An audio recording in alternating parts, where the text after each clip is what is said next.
Baik, Assalamualaikum dan salam sejahtera bagi kita semua. Perkenalkan, nama saya Denny Diki Hafez dan saya akan menjelaskan tentang bangunan laut, float, dan fixed.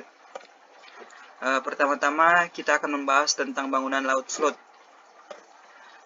Bangunan laut float adalah bangunan yang berada atau dibangun di atas perairan seperti danau, laut, pantai, sungai, dan sebagainya, dan tidak berada di atas daratan.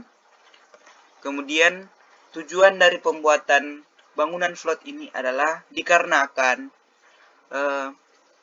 kebutuhan pembangunan di daratan itu sudah sangat besar dan luas tanahnya semakin sempit, maka kita mencari solusinya dan kita temukan solusinya, yaitu membangun di atas perairan, dan terjadilah pembangunan di atas laut atau bangunan float. Kemudian kita masuk di teknologi yang dipakai untuk bangunan ini. Teknologi yang dipakai pada bangunan ini adalah modular float system atau modular yang mengapung. Modular float system terbuat dari kubus-kubus yang pembuatannya memakai bahan plastik, kemudian dirakit atau dijadikan satu sesuai kebutuhan. Dan otomatis dari kubus-kubus ini yang sudah disatukan tadi dapat mengapung untuk menopang bangunan yang ada di atasnya. Kemudian kelebihan dari bangunan laut float adalah mengatasi banjir. Untuk kelebihan yang pertama ini, kenapa saya mengatakan dapat mengatasi banjir? Karena jika terjadi banjir, bangunan otomatis akan mengikuti ketinggian air, jadi tidak akan tenggelam. Kemudian biaya pembuatannya yang murah, kemudian lebih fleksibel, bisa mengarah ke arah mana saja sesuai dengan kebutuhan, dan waktu pembangunan lebih cepat daripada jika dibandingkan dengan bangunan yang ada di daratan, karena dia tidak butuh fondasi yang besar. Kemudian kekurangannya, yang pertama, kondisi bangun yang tidak tetap atau sulit diam. Ini dikarenakan sifat air yang cenderung tidak mau diam. Kemudian kurang tahan untuk jangka waktu yang sangat panjang. Kemudian perkembangan yang ada di Indonesia. Untuk di Indonesia sendiri, saya masih kurang melihat kepopuleran bangunan ini. Tapi jika kita melihat ke luar negeri, sudah banyak bangunan seperti ini dibangun, seperti di Amerika dan Eropa. Dari foto ini kita dapat melihat penampakan dari bangunan laut float.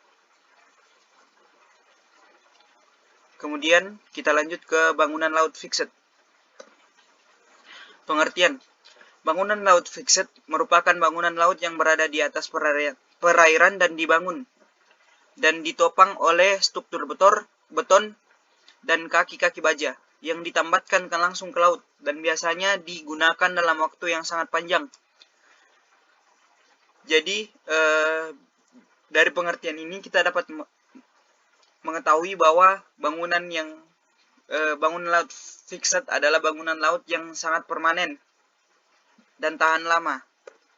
Kemudian tujuan dari pembuatan bangunan ini biasanya digunakan dalam pembuatan bangunan offshore, dikarenakan bangunan seperti ini dapat digunakan dalam jangka waktu yang sangat panjang. Kemudian teknologi yang dipakai. Dari nama bangunan ini kita sudah dapat membayangkan bahwa bangunan ini memakai bahan atau struktur permanen seperti baja dan beton, dan diperkuat dengan tambatan langsung ke dasar laut. Kemudian kelebihan dari bangunan laut fixed yaitu dapat dipakai dengan jangka waktu yang sangat panjang. Kenapa saya bilang sangat panjang? Karena jika kita lihat biasanya kalau misalnya bangunan offshore itu ditinggalkan, masih masih kokoh. Sedangkan jika kita bandingkan dengan bangunan float tadi, jika ditinggalkan kemungkinan akan rusak. Kemudian tahan terhadap ombak. Ini sudah pasti karena biasanya bangunan-bangunan laut fixed ini berada di tengah laut. Jadi harus tahan atas gerusan ombak. Kemudian kekurangan dari bangunan ini yaitu tidak fleksibel. Kemudian mahal biaya pembuatannya, dan pembangunan membutuhkan waktu yang lama. Dan perkembangannya di Indonesia itu menurut saya sudah banyak, karena di Indonesia sendiri sudah banyak bangunan-bangunan offshore seperti kilang minyak di lepas pantai. Kemudian berikut adalah penampakan dari contoh bangunan fixed. Baik, sekian dari penjelasan dari saya untuk bangunan laut float dan fixed. Kurang lebihnya mohon maaf dan terima kasih.